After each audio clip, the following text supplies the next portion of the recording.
máa lọ lé eléyìí tí a ń dà eléyìí tí wọ́n sọ pé wọ́n ti sọ pé kí wọ́n gbé ẹjọ́ ọkú eléyìí tí wọ́n dá fún jò ní kí wọ́n tún wá sọ fún pé kí wọ́n kọ́ máa lọ lé kọ́ máa dẹsẹ̀ mọ́ ilé ẹjọ́ eléyìí tó gàgà àrà sọ pé kò bójú mu ìwé ìròyìn Vanguard òun náà ló kọ ìròyìn ọ̀hún. nínú ìwé ìròyìn Punch ní kókó àkọ́kọ́ tọwọ́mì yìí ló ti jáde wá o olóyè Adelabu ó kọ̀wé ìfẹ̀sùnkanni sí àwọn àjọ DSS wípé Primate Ayodele ó mà fẹ́ lu òun ní jìbìtì.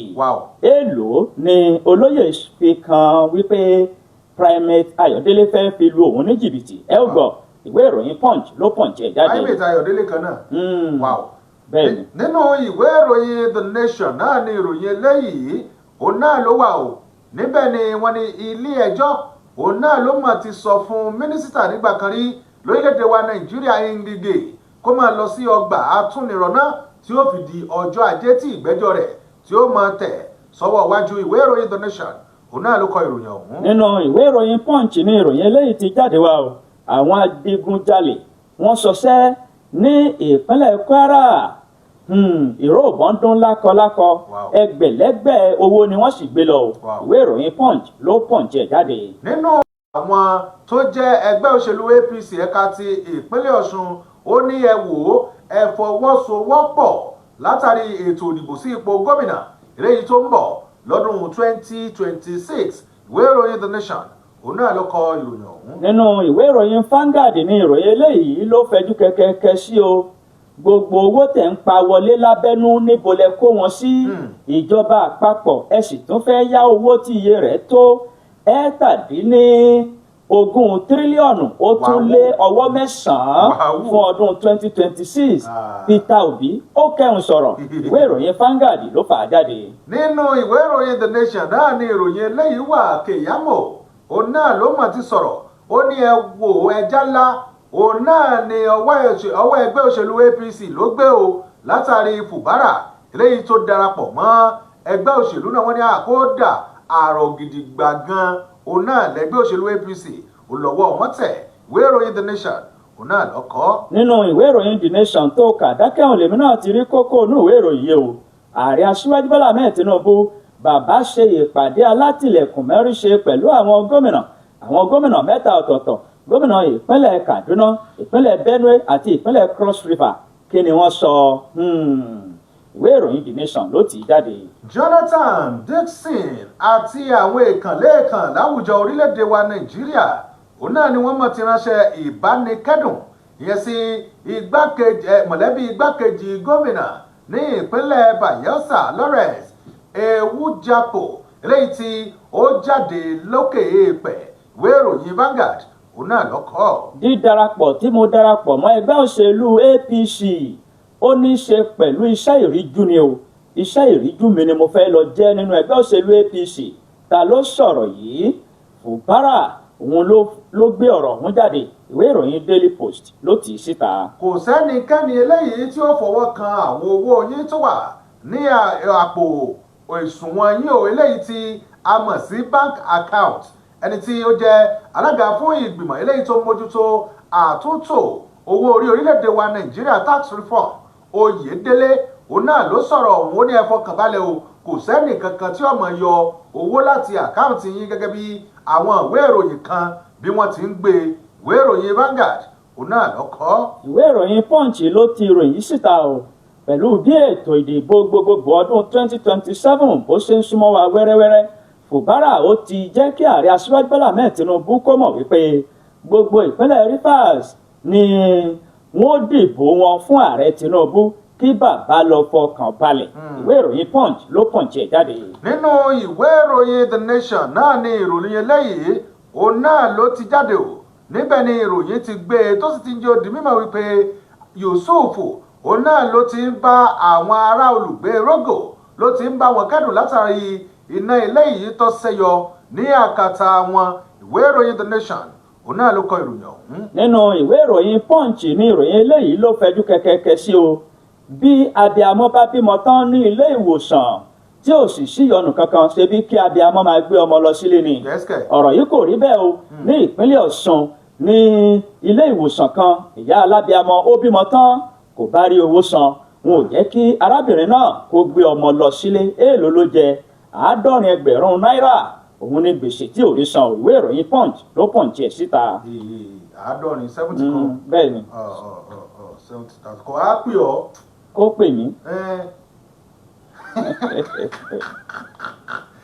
nínú ìwé ìròyìn The Nation òun náà ni ìròyìn eléyìí ló wà. Lai Muhammed òun náà ló ti sọ̀rọ̀ tó ní ẹ wò ó àtìlẹ́yìn eléyìí tóun ó ṣe fún ààrẹ Bọ́lá Tinubu ìdá 99% kọ́ o ìdá 100 gẹ́rẹ́gẹ́ òun náà ni òun ó ṣe àtìlẹ́yìn eléyìí fún ààrẹ Bọ́lá Tinubu 100%. ìwé ìròyìn The Nation òun náà lọ́kọ́. ìgbàgbọ́ mi nínú Ọlọ́run kò yingin bẹ́ẹ̀ ni kò yinsẹ̀ mo sì tún lè fi ẹsẹ̀ mi méjèèjì rìn. ta ló sọ̀rọ̀ yìí?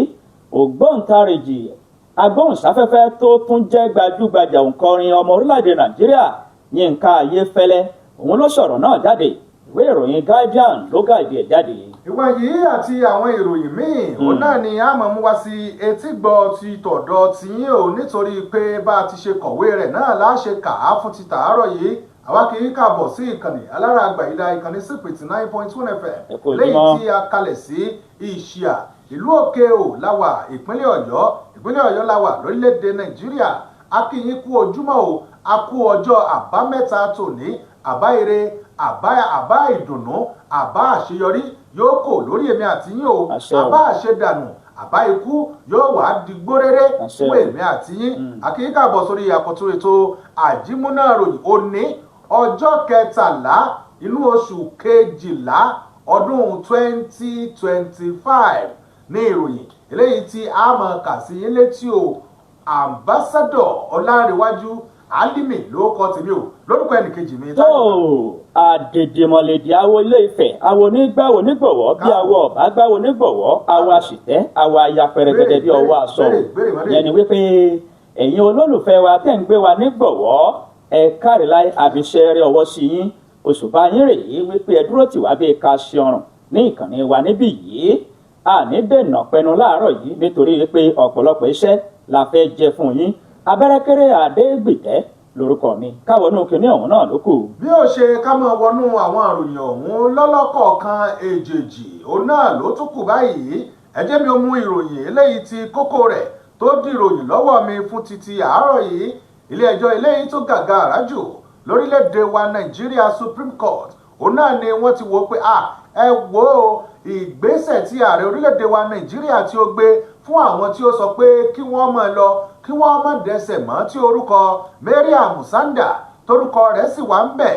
ilé ẹjọ́ gíga náà ló ti sọ pé kò sí ọ̀rọ̀ kankan eléyìí tọjọ́ o wípé àwọn ò fojú rẹ̀ wò ó bí ìdájọ́ ọ̀hún bó ti ṣe wáyé o.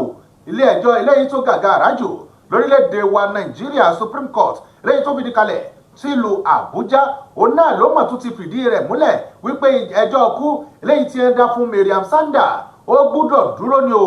bẹ́ẹ̀ yóò bá gbàgbé bẹ́ẹ̀ bá rántí tẹ̀ bá gbàgbé ẹ rántí pé Mariam Sanda òun náà ni ó jẹ́ àna ìyàwó ọmọ sí ẹni tó ti fi ìgbà kan rí jẹ́ alága fún ẹgbẹ́ òṣèlú People's Democratic Party PDP lórílẹ̀‐èdè wa Nàìjíríà eléyìí tí wọ́n sì rí pé ó jẹ̀bi ìpànìyàn nínú ẹ̀sùn eléyìí tí wọ́n fi kàn án nínú ọdún ní ọjọ́ 27 oṣù kínní ọdún 2020 òun náà ni ilé ẹjọ́ eléyìí tó ga jùlọ nílùú Àbújá High Court òun náà ni ó ti sọ wípé ẹ wò ó ẹ lọ yẹgi fún un títí tí ẹ̀mí yóò fi bọ́ lára rẹ̀ látàrí pé kíni nítorí pé ó ṣekú pa ọkọ rẹ̀ Biliaminu Bello nínú ọdún 2017 ní ìlú Àbújá.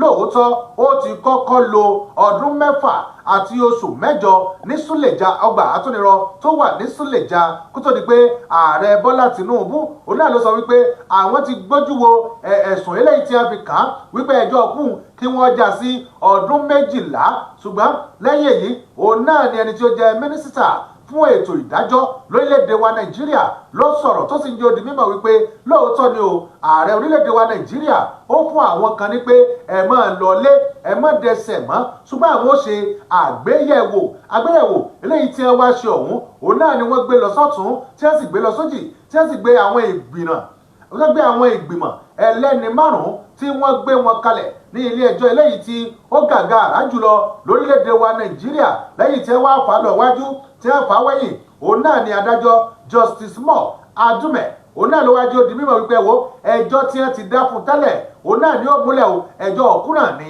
yóò padà gbà nítorí pé ẹ̀sùn tó ṣẹ̀ lára àwọn ẹ̀sùn eléyìí tó ga jùlọ lórílẹ̀‐èdè wa Nàìjíríà òun náà ló wà lọ́rùn rẹ̀ ìwé ìròyìn Vanguard òun náà ló kọ ìròyìn ọ̀hún. nínú ìwé ìròyìn Punch ní ìròyìn yìí ló ti jáde wá o ìròyìn ọ̀hún ó sì gbẹnu tán gan pẹ̀lú olóyè Adébáyọ̀ Adélábù ló ti kọ̀wé ìfẹ̀sùnkanni sí àwọn àjọ DSS wípé Primate Ayodele ó mà fẹ́ gbá òun lójú lórí òbítíbitì owó kan tó ní kí òun ó mú wá èèlò ni o 150 mílíọ̀nù náírà 150 million naira ó sọ wípé ìròyìn yìí òun ni ò jẹ́ kí n kà á ní pẹ̀lẹ́kùtù mínísítà tó ń rí sí ètò agbára àti ní ọba ní orílẹ̀-èdè Nàìjíríà Báyọ̀ Adélábù ló ti kọ̀wé ìfẹ̀sùnkanni sí àwọn àjọ DSS wípé ẹnìkan gẹ́gẹ́ bí ìwé ìròyìn yìí bó ṣe gbé jáde ẹnìkan náà ni wọ́n pè é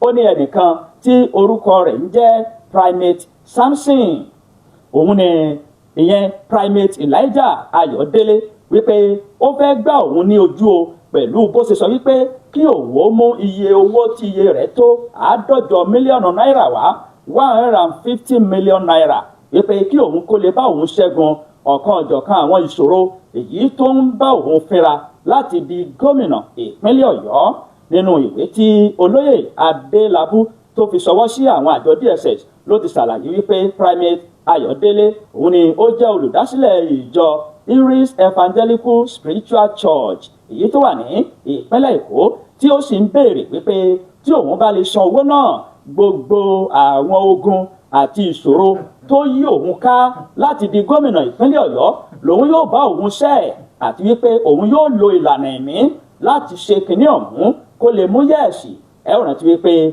Báyọ̀ Adélábù ló ti kọ́kọ́ du ipò gómìnà ní ìpínlẹ̀ Ọ̀yọ́ ṣùgbọ́n kinní náà kò já mọ́ ọ lọ́wọ́ ó sì tún kéde wípé òun yóò tún díje padà lọ́dún 2027 nínú ìwé ìfẹ̀sùnkanni tí mínísítà náà tó gbélé àwọn àjọ DSS lọ́wọ́ ló ti jẹ́ kó di mímọ̀ wípé wọ́n gbọ́dọ̀ kìlọ̀ fún bàbá tó jẹ́ olùṣọ́ àgùntàn yìí kí wọ́n sì sọ fún wípé ìran òdì tó sọ nípa òun kó yí ìran òdì náà padà kó sọ ìran rere o kó sì tún tọrọ àforíjì ní gbangba wálíà nínú lẹ́tà náà tí olùdámọ̀ràn pàtàkì fún Adébáyọ̀ tó fi síta ìyẹn Bọ́lájí Túnjí òun ló kọ sí àwọn àjọ DSS tó sì ṣàlàyé wípé ọ̀gá òun ìyẹn olóyè Adébáyọ̀ Adélábù òun ni ó fi ẹ̀sùn kan Primate Samson ìyẹn Primate Elijah Ayodele yìí wípé ó ti ta ṣe àgẹ̀rẹ̀ ó ti sọ ìran àti àlá òdì nípa òun kó yí ìran náà padà àti wípé ó fẹ́ lu òun ní jìbìtì ìwé ìròyìn Punch ló Punch ẹ̀ jáde ẹ lè mú kẹyẹ̀wò níbẹ̀. èmi náà rí iná sí ọ abẹ́gẹ́. lóòótọ́ ìyẹn pé ọmọ pé ìlú gómìnà. kọ́kọ́ sanwó náà. lóòótọ́ tó o bá ti sanwó. ọba bá ń ra ọba ń ròróró àbí. kí ló dé kí n tiẹ̀ pẹ̀lú tí màá rà sóò mọ́ tẹ́mi ní ìrà fún ọ. ayé mọ́. sanwó náà. ó ti yé mi. àsìkò tí ìran máa ń fòrè. àsìkò òṣèlú ń bọ̀ wá. èmi náà sì rí ìrànṣẹ́ nìkan ṣùgbọ́n ẹ̀ ní sọ. tó wọ́n dà. nínú ìwé ìròyìn Vanguard òun náà ni ìròyìn eléyìí ló wà o níbi tí Oyèdélé tó ti fi dá àwọn ọmọ orílẹ̀-èdè Nàìjíríà lójú wípé látàrí bí ẹ ti sọ wípé wọ́n ṣe àtúntò fún ètò owó orí orílẹ̀-èdè wa Nàìjíríà wọ́n ní ẹ wò ó kò sí ẹnì kankan eléyìí tó lẹ́tọ̀ọ́ láti máa yọwó nínú àpò àsùnwọ̀n yín eléyìí tó wà ní ilé ìfowópamọ́ látàrí bí àwọn kan bí wọ́n ṣe ń wà nínú ìbẹ̀rùbojo wípé ṣé wọn ò ní máa gbọ́n owó wa yọ báyìí ìjọba tó ní láti inú oṣù kínní ọjọ́ kínní oṣù kínní ọdún 2026 òun náà ni wọ́n ti bẹ̀rẹ̀ sí ní fa owó orí yọ àwọn èèyàn náà ló ti wá wà nínú ìlà yìí ló wípé wọ́n mọ̀mọ́ fàyọ dàrẹ́ẹ̀tì nígbà wọn kì í fẹ́ bẹ̀rẹ̀ tí wọ́n ti sọ pé ká kọ́kọ́ ṣe BVN a ti mọ̀ pé kí wọ́n lè láǹfààní sí owó wa ni ṣùgbọ́n ọ̀gbẹ́ni Táíwò Oyèdélé ó ní rárá o kò sí ń tọ́jọ́ Táíwò Oyèdélé òun náà ni ẹni tí ó jẹ́ ààrẹ fún àwọn ìgbìmọ̀ eléyìí tó ń mójútó àtúntò owó orí lórílẹ̀‐èdè wa Nàìjíríà ó ní gbogbo àwọn ìròyìn eléyìí tẹ̀ ń gbọ́ nígboro ayé wípé ó ṣeé ṣe káwọn ìjọba àpapọ̀ kí wọ́n kàn ṣàdédé máa fa owó yọ fòkì kúrò ní àpò àsùnwọ̀n yín ó ní kò sí ń tọ́jọ́. Oyèdélé òun náà ló ń sọ̀rọ̀ níbi ètò kan eléyìí tí wọ́n gbé kalẹ̀ nípa àwọn ìlànà láti gba owó orí àti òfin eléyìí tọrọ mọ́. Oyèdélé òun náà ló wá ṣe kìlọ̀kìlọ̀ ó ní ẹ wo lóòótọ́ bó ṣe ń dé tí yín òun náà ló ń dé etí gbọ́ tiwa náà wípé níṣe ni ìjọba ti ń pìyàmọ́ ọ̀nà àlùmọ̀kọ́rọ́ yìí láti máa kó owó fúgá kúrò ní àpò àsùnwọ̀n ọmọ orílẹ̀-èdè Nàìjíríà. Ó ní ẹjẹ́ sọ ọ̀rọ̀ eléyìí kó sì yé yín dájú ṣáká. Ó ní kò sẹ́nì kankan eléyìí tí ó lè yọwọ́ ní àpò àsùnwọ̀n yín o yálà àwọn àjọ tó ń pawó wọlé lábẹ́nú fún ìjọba orílẹ̀-èdè Nàìjíríà tàbí báńkì àgbà orílẹ̀-èdè yìí Central Bank of Nigeria. Ó ní kò sí tọ́jọ́ o yálà ó ní 50 ẹgbẹ̀rún ní àpò àsùnwọ̀n rẹ àbí 50 mílíọ̀nù lápò àsùnwọ̀n rẹ kò sí ẹnì kankan eléyìí tó lẹ́tọ̀ọ́ yálà ìjọba àbí ẹnikẹ́ni ìwọ nìkan ló lẹ́tọ̀ọ́ láti lè máa yọ owó lákàtà àsùnwọ̀n rẹ o. Gbogbo àwọn ọ̀rọ̀ eléyìí tí ẹ ń gbọ́ nígboro yìí ẹ ṣe bí ìgbà tá ẹ gbọ́ kankan ni o nítorí pé kò sí tọ́jọ́ bí ó ṣe rọ àwọn ọmọ orílẹ̀-èdè Nàìjíríà lọ́rùn òun náà ni ìjọba wà o. Ìjọba ò tún ní sọra wọn di ẹni tí ó máa dìkún ẹrù ẹni tí ò ní tẹ́lẹ̀. Nínú ọ̀rọ̀ eléyìí tó sọ òun náà ló ti wá ní odi mímọ̀ wípé gbogbo ẹ̀yin èèyàn ìròyìn eléyìí tẹ́ ẹ bá ti gbọ́ yìí ẹ ṣe bí ìgbà tẹ́ ẹ gbọ́ nǹkan kan ni o kẹ́ ẹ wípé kí ni wọ́n ti gbé tìyà yín lọ ẹ gbọ́ nǹkan kan mọ́. Ìwé ìròyìn Vanguard òun náà lọ́kọ̀ ìròyìn ọ̀hún tẹ́ ẹ bá fẹ́ ṣẹ̀rí ẹ̀. nínú ìwé ìròyìn Punch ní ìròyìn yìí ló ti jáde wá òun gan sì tún gbẹnu tán o kọ́lọ́run gbà wá bí ọdún ṣe ń parí lọ wẹ́rẹ́wẹ́rẹ́ yìí.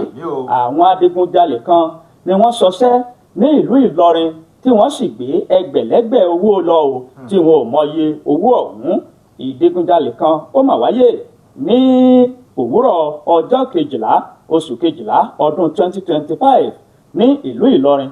Gẹ́gẹ́ bí wọ́n ṣe wí wọ́n sọ wípé ìdojúkọ correspondent chapel ní ìṣẹ̀lẹ̀ náà ló ti wáyé o èyí tí ó kó ọ̀pọ̀lọpọ̀ àwọn ará àti olùgbé agbègbè náà tó kó wọn sínú àìbalẹ̀ ọkàn gẹ́gẹ́ bí àwọn adigunjalè náà bí wọ́n ṣe kọ́kọ́ farapamọ́ nígbà tí ẹni tí ìṣẹ̀lẹ̀ náà ṣojú rẹ̀ tí ó ń ṣàlàyé fún àwọn oníwèé ìròyìn ó sọ wípé ọkọ̀ tó gbé owó tó jẹ́ wípé ṣẹ́ẹ́nà ni ọkọ̀ náà ó ń gbé owó rìn tí àwọn èèyàn wọn ò sì mọ ibi tí ó ń gbé owó lọ. Wọ́n ní àwọn adigunjalè yìí ni wọ́n dojú ìbọn kọ ibi táyà mọ́tò yìí tí wọ́n sì bẹ̀rẹ̀ sí ní yìnbọn lù kùkùkùkù. Wọ́n tún yìnbọn sókè kẹ̀kẹ̀kẹ̀kẹ̀kẹ̀kẹ̀ débi wípé ọ̀pọ̀lọpọ̀ àwọn ènìyàn wọ́n bẹ̀rẹ̀ sí ní sàsálà fún ẹ̀mí wọn. Lẹ́yìn ọ̀rẹyìn wọ́n ya bo ọkọ̀ náà tí wọ́n sì gbé òbítíbitì owó tó wà nínú kọ̀ńténà ńlá òun ni owó yìí wà o tí wọ́n sì gbé owó ọ̀hún lọ tètè. Nínú ọ̀rọ̀ tí agbẹnusọ fún iléeṣẹ́ ọlọ́pàá ní ìpínlẹ̀ náà tó fi síta ìyẹn SP Adétóhùn Èjìrẹ́ Adéyẹmí òun ló jẹ́ kí ọ̀rọ̀ náà kó di mímọ̀ wípé òtítọ́ ni ọ̀rọ̀ yìí ìṣẹ̀lẹ̀ ìkọlù àti ìdígunjalè ọ̀hún òun ló wáyé ní aago 11:30 ní òwúrọ̀ ọjọ́ 12 oṣù 12 ọdún 2025 gẹ́gẹ́ bó ṣe wí o. Ó sọ wípé ojú ọ̀nà post office ní ìlú Ìlọrin ní ìṣẹ̀lẹ̀ náà ti ṣẹlẹ̀ nígbà tí awakọ̀ Sienna tí àwọn adigunjalè tí wọ́n sì kọlù tí wọ́n ń yìnbọn kùkù kẹ̀kẹ́. Iṣẹ́ ìwádìí ó ń lọ lọ́wọ́lọ́wọ́ báyìí láti mọ fín ìdí kókó àti láti fi páńpẹ́ ọba mú wọn. Ìwé ìròyìn Punch ló Punch ẹ̀ jáde ẹlẹ́mùkẹ́ yẹ̀wò níbẹ̀. Nínú ìwé ìròyìn Vanguard náà ni ẹgbẹ́ òṣèlú NNPP òun náà ni wọ́n ti bẹ̀rẹ̀ sí ní wá àwọn ọmọ ẹgbẹ́ jákèjádò orílẹ̀-èdè Nàìjíríà nítorí pé kíni wọ́n ní àwọn wá àwọn tó jẹ́ pé èrò tiwọn yóò papọ̀ mọ́ èrò ẹgbẹ́ ọ̀hún ní orílẹ̀-èdè yìí. Ẹgbẹ́ The New Nigerian People's Party NNPP òun náà ni wọ́n ti sọ̀rọ̀ jáde o wípé àwọn ti ṣetán báyìí láti máa kó àwọn ọmọ ẹgbẹ́ tuntun jọ o jákèjádò orílẹ̀-èdè Nàìjíríà látàrí ètò òdìbò gbogbogbò eléyìí tí ó wáyé lọ́dún 2027. Ẹgbẹ́ ọ̀hún òun náà ni wọ́n ti sọ̀rọ̀ látàrí bí wọ́n ti jẹ́ òdi mímọ̀ wípé àwọn ti bẹ̀rẹ̀ ìforúkọsílẹ̀ fún àwọn ọmọ ẹgbẹ́ tuntun eléyìí tí wọ́n bá ti ṣetán báyìí láti darapọ̀ mọ́ ẹgbẹ́ òṣèlú NNPP.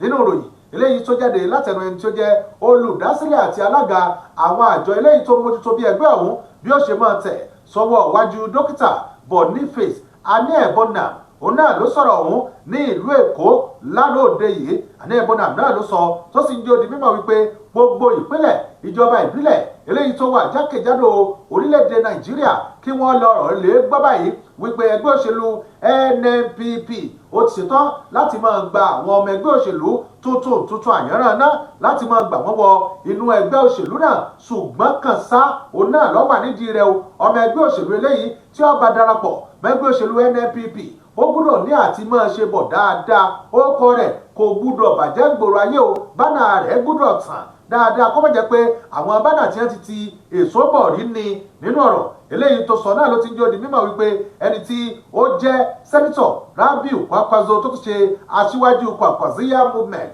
òun náà ni àwọn jọ ń ní ìrírí eléyìí tí ó mú ọjọ́ ọ̀la rere bá orílẹ̀-èdè Nàìjíríà ó ní lóòótọ́ nínú ìdìbò àwọn ìdìbò kan eléyìí tó kọjá tí wọn ò jẹ́ kí àwọn kópa nínú ìdìbò gbogbo nǹkan tó fà á nígbà náà ni àwọn ti fẹ́ yanjú rẹ̀ àmọ́ lásìkò tá a wà yìí gbogbo ọmọ ẹgbẹ́ eléyìí tí wọ́n wà nínú ẹgbẹ́ òṣèlú NNPP òun náà ni wọ́n gbúdọ̀ máa fi ẹsẹ̀ wọn kí wọ́n fi léde o láti wá ọmọ ẹgbẹ́ òṣèlú eléyìí tí ó yóò mú ẹgbẹ́ òṣèlú NNPP tẹ̀sọ́wọ́ wájú tí ó sì mú ìṣèjọba rere bá orílẹ̀-èdè Nàìjíríà gẹ́gẹ́ bó ti wí ó jẹ́ ó di mímọ̀ wípé àwọn tí wọ́n bá sì wà nínú ẹgbẹ́ òṣèlú NNPP ọ̀hún ṣùgbọ́n tó jẹ́ pé ọkàn wọn ò sí ń bẹ̀ mọ́ ẹ wo ẹ ti láǹfààní láti lọ darapọ̀ mọ́ ẹgbẹ́ òṣèlú míì eléyìí tí ó bá wù yín ó láwọ ọ̀bá yín jà a ò bẹ́ẹ̀ nìkan kan jà o bí kò ṣe bẹ́ẹ̀ a tún máa ṣàdúrà fún yín ni pé gbogbo ibi ẹ bá lọ gbogbo bẹ̀ ni ó gbà yín nítorí pé èèyàn lásán ni wá gbogbo ọ̀rọ̀ tó bá sì ti jẹ mọ́ tọlọ́hun òun náà làwọn gbọ́dọ̀ tẹ̀lé ó ní tó sì jẹ mọ́ tọlọ́hun táwọn tẹ̀lé òun náà ni wípé àwọn ní ìrírí wípé ọjọ́ ọ̀la ẹgbẹ́ òṣèlú NNPP yóò dáa ju bó ti ṣe wà lọ ìwé ìròyìn Vanguard òun náà ló kọ ìròyìn ọ̀hún. nínú ìwé ìròyìn Vanguard ọ̀hún lèmi náà ti rí ìròyìn títí ọwọ́ mi yìí o gbogbo owó tẹ̀ ń pa wọlé lábẹ́nú níbo lẹ kó wọn sí ìjọba àpapọ̀ ẹ̀ tún gbìyànjú láti yá owó míì titun ọ̀rọ̀ yìí àti ìgbésẹ̀ yìí kò dára tó Peter Obi ó kẹun sọ̀rọ̀ ẹni tó jẹ́ olùdíje sí ipò ààrẹ nínú ẹgbẹ́ òṣèlú Labour lọ́dún 2023 níbi ètò ìdìbò gbogbogbò tó wáyé ìyẹn ọ̀gbẹ́ni Peter Obi òun ló ti jẹ́ kó di mímọ̀ wípé ìgbésẹ̀ tí ìjọba àpapọ̀ orílẹ̀-èdè Nàìjíríà fẹ́ gbé yìí láti tún yá owó míì tí iye rẹ̀ tó $17 tírílíọ̀nù ó tún lé díẹ̀ pélénjà ó ní kò bójúmu tó gẹ́gẹ́ bó ṣe wí ẹni náà tó jẹ́ gómìnà tẹ́lẹ̀ rí ní ìpínlẹ̀ Anambra ló ṣàpèjúwe wípé pẹ̀lú kò sí ètò ààbò tó fẹsẹ̀ rinlẹ̀ bẹ́ẹ̀ àwọn ọ̀dọ́ wọn ò rí òkòwò kan agbámú bí oyún inú àti kò sí ìfọ̀kànbalẹ̀ ní ilẹ̀ wa orílẹ̀-èdè Nàìjíríà ìjọba àpapọ̀ wọn ò wá ojútùú àti ọ̀nà àbáyọ sí ọ̀kan ọ̀jọ̀kan àwọn ìṣòro wọ̀nyí ẹ sì tún fẹ́ fi gbèsè kún gbèsè gẹ́gẹ́ bó ṣe wí ó sọ wípé ìjọba àpapọ̀ wọ́n tún fẹ́ fi gbèsè kún gbèsè eléyìí tí kò dára ó ní orílẹ̀-èdè Nàìjíríà wọ́n ní ẹgbẹ̀lẹ́gbẹ̀ gbèsè ńlẹ̀ tẹ́lẹ̀ o wọn ò wá ojútùú àti ọ̀nà àbáyọ láti san gbèsè yìí wọ́n sì tún fẹ́ yá owó míì titun láti lè gbọ́ bùkátà ètò ìṣúná ọdún 2026 tó ń bọ̀ wá níbo lẹ fi gbogbo àwọn owó tẹ̀ ń pa mọ́nú owó tẹ̀ ń pa wọlé níbo lẹ fi wọ́n sí àníbo lẹ fi wọ́n sí gẹ́gẹ́ bí ọ̀rọ̀ tó sọ ó fi ọ̀rọ̀ yìí síta lójú òpó ayélujára X rẹ̀ ní àná ọjọ́ Ẹtì níbẹ̀ ni Peter Obi ló ti kọ́ bẹ́ẹ̀ wípé lónìí yìí orílẹ̀-èdè Nàìjíríà jí sínú àìbalẹ̀ ọkàn míì titun nígbà tí ìjọba àpapọ̀ tí wọ́n tún gbé ìgbésẹ̀ láti yá owó míì tó jẹ́ pé ẹgbẹ̀lẹ́gbẹ̀ tírílíọ̀nù náírà mi o ìwé ìròyìn Vanguard ló fà á jáde ẹ̀kúnrẹ́rẹ́ rẹ̀ ó wà níbẹ̀ o. nínú ìwé ìròyìn The Nation náà ni ìròyìn eléyìí ló wà níbẹ̀ ni ilé ẹjọ́ eléyìí tó fìdí kalẹ̀ sílùú Àbújá náà ni ó ti gbé ìdájọ́ kalẹ̀ báyìí fún ẹni tí ó ti fi ìgbà kan rí jẹ́ mínísítà fún àwọn òṣìṣẹ́ lórílẹ̀‐èdè wa Nàìjíríà láti máa lọ sí ọgbà àtúnirọ eléyìí tí ó fi di ọjọ́ Ajé ọ̀sẹ̀ tó ń bọ̀ látàrí pé ẹjọ́ eléyìí tí wọ́n kà sí lẹ́sẹ̀ kó lè wá máa jẹ́jọ́ ọ̀hún kó lè wá máa jẹ́ nsò ilé ẹjọ́ gíga eléyìí tó fìdí kalẹ̀ sí olúùlú orílẹ̀‐èdè Nàìjíríà Àbújá tó sì wà ní agbègbè Wárípá ní orílẹ̀‐èdè ọ̀hún òun náà ló ti sọ fún ẹni tó ti fi ìgbà kan rí jẹ́ mínísítà fún àwọn òṣìṣẹ́ lórílẹ̀‐èdè wa Nàìjíríà Chris Ngige láti máa lọ sí Kùjé ọgbà àtúnirọ̀ eléyìí tó wà ń bẹ̀ títí tí yóò fi di ọjọ́ Ajé látàrí pé kíni wọ́n ní wọn ò tí ì gbé ìdájọ́ kalẹ̀ lórí bí wọ́n ṣe gba onídùúró rẹ̀.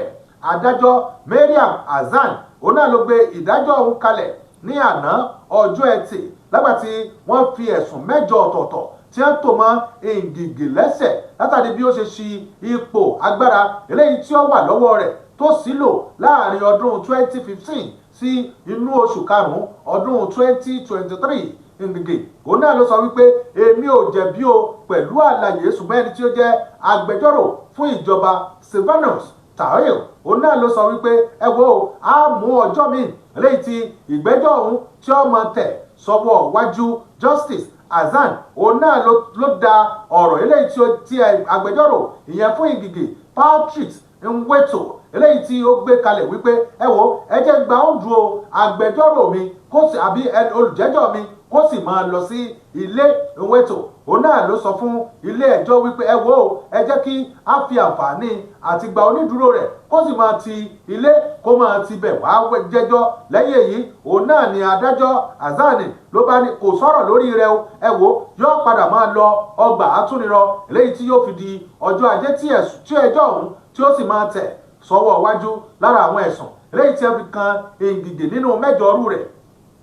Òun náà ni wọ́n sọ wípé ẹ wò ó nígbà tí ó jẹ́ mínísítà eléyìí tó sì ń ṣe àbójútó fáwọn iṣẹ́ àkànṣe lórílẹ̀‐èdè wa Nàìjíríà ó so pàǹpápọ̀ pẹ̀lú àwọn ilé iṣẹ́ kan eléyìí tí wọ́n pe orúkọ rẹ̀ ní Sezimo Nigeria Limited eléyìí tí wọ́n gba iṣẹ́ àkànṣe lọ́wọ́ orílẹ̀‐èdè Nàìjíríà tó sì tún gba owó ọ̀bọ̀bẹ́ lọ́wọ́ wọn. Owó eléyìí tó gbà lọ́wọ́ iléeṣẹ́ ọ̀hún ó lé ní 300 bílíọ̀nù 366 billion and plus. Òun náà ni owó tó gbà nínú ẹ̀sùn kejì. Òun náà wọ́n tún jẹ́ ó di mímọ̀ wípé iléeṣẹ́ kan náà eléyìí tí wọ́n pè ní Zitacom Nigeria Limited eléyìí tí wọ́n tún gbé iṣẹ́ àkànṣe fún ó tún gba owó eléyìí tó dín díẹ̀ ní 600 bílíọ̀nù lọ́wọ́ tiwọn náà táwọn náà tún sọ pé owó gbà má bínú bó ṣe ń gbádùn tí ẹ̀sùn ọ̀hún tó fi pé 8 nítorí àkókò wa yìí nílé kà á tán ṣùgbọ́n táyì máa fẹ́ kà á ẹ̀ríkà nínú ìwé ìròyìn The Nation eléyìí tó jáde fún ti tòní kẹ́ ẹ lọ ṣẹ̀rí ẹ̀ ń bẹ̀ ẹ̀ jáde òkè lọ́hùn ká lọ polówó táǹtà tá a bá padà dé Àjímúnà ròyìn ó ń tẹ̀sọ́wọ́ wájú ẹlẹ́mẹ̀wò ẹ̀kú kalẹ̀.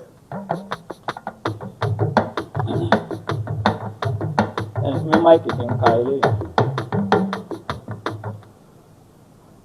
Tẹ́tí sí ìkéde pàtàkì yìí iléeṣẹ́ Ralac Ventures wọ́n rán gbogbo àwọn ènìyàn ìlú Ìṣẹ́yìn àti agbègbè rẹ̀ létí wípé àwọn ti wà ní ìlú Ìṣẹ́yìn báyìí pẹ̀lú máṣíìnì titun òyìnbó tí wọ́n gbé wọlé tó jẹ́ wípé ọ̀kan ọ̀jọ̀kan àwọn ènìyàn ni wọ́n ń ṣe àmúlò máṣíìnì yìí tó ń bá wọn na kàṣẹ apá kàṣẹ ẹsẹ̀ tàbí kùdìẹ̀kudiẹ̀ kan èyí tó ń bẹ nínú àgọ́ ara ẹni. Wọ́n sọ wípé ẹ máa bọ̀ wá kẹ́yìn náà kẹ́ wá jẹ̀fà máṣíìnì titun ìgbàlódé yìí kó bá yín na kàṣẹ apá kàṣẹ ẹsẹ̀ àǹgóró ẹ̀yìn tó ń fa níṣó ẹ̀yìn ìlú Ìṣẹ́yìn àti agbègbè rẹ̀. Iléeṣẹ́ Ralac Ventures wọ́n ti wà ní ìlú Ìṣẹ́yìn báyìí lónìí ọjọ́ àbámẹ́ta ọjọ́ 13 oṣù kejìlá ọdún 2025. Wọ́n sì tún wà ní ìlú Ìṣẹ́yìn ní ọ̀la ọjọ́ ìsinmi ọjọ́ 14 kí gbogbo ẹ̀yin ènìyàn kẹ́ ẹ lọ ṣe àyẹ̀wò ara yín nítorí pé ìlera lówó ìlera lọ́rọ̀. Iléeṣẹ́ Ralac Ventures wọ́n sì tún gbé ọ̀kan ọ̀jọ̀kan egbòogi jáde èyí tí ó ń wá ojútùú àti ọ̀nà àbáyọ sí àwọn kùdìẹ̀kudiẹ̀ kan tó lè máa fínni lápẹ́ nínú àgọ́ ara ẹni. Iléeṣẹ́ Ralac Ventures ó wà ní ìlú Ìṣẹ́yìn ní ìyànà ojú bàbá ní Òkè Ayọ̀ ni wọ́n wà báyìí. Ẹ̀ka iléeṣẹ́ wọn ó wà ní ìlú Òkè Ò ní ilé bàbá Akíntọ́lá ní ẹ̀gbẹ́ gáràjì ìlú Ìṣẹ́yìn èyí tó wà ní ìlú Òkè Ò. Bẹ́ẹ̀ ni ẹ̀ka iléeṣẹ́ wọn ó tún wà ní ìlú Àgọ́ Àrẹ lẹ́gbẹ̀ẹ́ gáràjì ìlú Àgọ́ Àrẹ. Ẹ̀rọ ìbáraẹnisọ̀rọ̀ yìí ló já sí ọ̀dọ̀ wọn 09027249106 09027249106 tàbí 09063822370. Àìsàn tàbí àrùn kò ní fi àgọ́ ara wa ṣe ibùgbé o. Tẹ́tí sí ìkéde pàtàkì yìí Christian Association of Nigeria Òkè Òsùn present 2025 Christmas Carol tí yóò wáyé ní ọjọ́ 14 oṣù kejìlá ọdún 2025 nínú ìjọ First Baptist Church Ṣàòkè o ní dédé agogo 3. Alága fún ọjọ́ náà ní pásítọ̀ Dr. Lásìdọ̀ Ládòkun JP tó ń jẹ́ aláṣẹ àti olùdásílẹ̀ iléeṣẹ́ SIP lápapọ̀. Bàbá wa nínú Olúwa fún ọjọ́ náà ní Rẹ̀bẹ̀nẹ́sì Oyèbó Adìẹ láti inú ìjọ Ògolúwa Baptist Church. Àwọn ènìyàn pàtàkì tí a fìwé pè náà ní Honourable Moses Ọ̀jẹ́sánmi, Kájọlá Local Government PDP Chairman àti Gíwá ìkànnì CP 89.1 FM. Ọ̀gbẹ́ni Olùsọjí Àjíbádé àti àwọn míì. Oníwàásù ọjọ́ náà ní pásítọ̀ JS Adépọ̀jù láti inú ìjọ CNS Arárọ̀mí kejì láfihàn. Ẹni tí ó tukọ̀ ètò náà ní omidan Ìtùrọ̀lúwa Adéníjì. Bẹ́ẹ̀ sì ni à ń retí àwọn akọrin kan àti àwọn ohun inú ìjọ míì. Bákan náà ni ọ̀rọ̀ Ọlọ́run yóò máa lọ lónìrànràn. Jẹ́ ká jọ ṣe àjọyọ̀ ìbí Kristi. Olùkéde Venerable OA Adésínà Òkè-Òkàn Chairman ló ń kéde. Ebenezer Hotel and Suites ó ti dé. Ilé ìtura tó pẹ́lẹ́pẹ́lẹ́ ló gbàlódé. Ìlàjì ilé ló wà, ìwájọ́ wa local government. Ìlú Bàjígan ló wà o. Ọ̀yọ́ state. Ẹ̀jẹ̀ lọ, ìwà lọ, gbogbo àgbàlá ẹ̀jẹ̀ lọ. Ebenezer Hotel.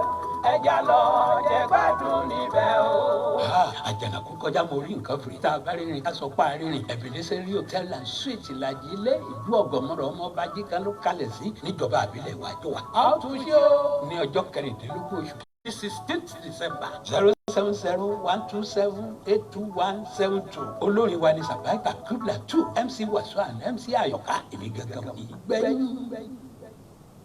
Ẹ tẹ́tí sí ìkéde pàtàkì yìí. Ẹgbẹ́ ìtẹ̀síwájú ọlọ́dọọdún bí ìjọba ìbílẹ̀ ìtẹ̀síwájú àti agbègbè rẹ̀ yóò ṣe ní ìdàgbàsókè àti ìlọsíwájú ló jẹ ẹgbẹ́ ìtẹ̀síwájú Consolidation Front lógún. Ìdí rèé tí àwọn ẹgbẹ́ náà tí wọ́n ṣe àgbékalẹ̀ ètò àpérò ọlọ́dọọdún títí ọdún yìí yóò wáyé ní ọjọ́ 13 oṣù kejìlá ní déédéé aago 10 òwúrọ̀ nínú gbọ̀ngàn Òtù Community Town Hall ní ètò náà yóò ti wáyé. Àkòrí àpérò ẹgbẹ́ ìtẹ̀síwájú Consolidation Front tọdún yìí ni Tackling Insecurity in Our Area, wíwá ojútùú àti ọ̀nà àbáyọ sí ètò ààbò tí ò fẹsẹ̀ rinlẹ̀ ní agbègbè wa. Guest speaker of the day, Professor J.O. Babayemi, Vice Chancellor Funato. Gbogbo orí adé ìjọba ìbílẹ̀ ìtẹ̀síwájú ní bàbá ìkàlẹ̀ lọ́jọ́ náà. À ń retí gbogbo àwọn community leader ní ìjọba ìbílẹ̀ ìtẹ̀síwájú níbi ètò náà àti àwọn tí a fìwé pè. Olùkéde Engineer Àyánwálé M.A.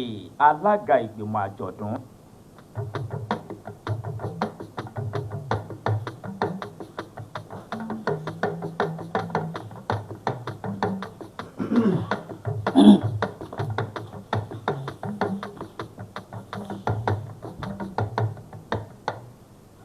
Ẹ káàbọ̀ padà láti ojú ọjà.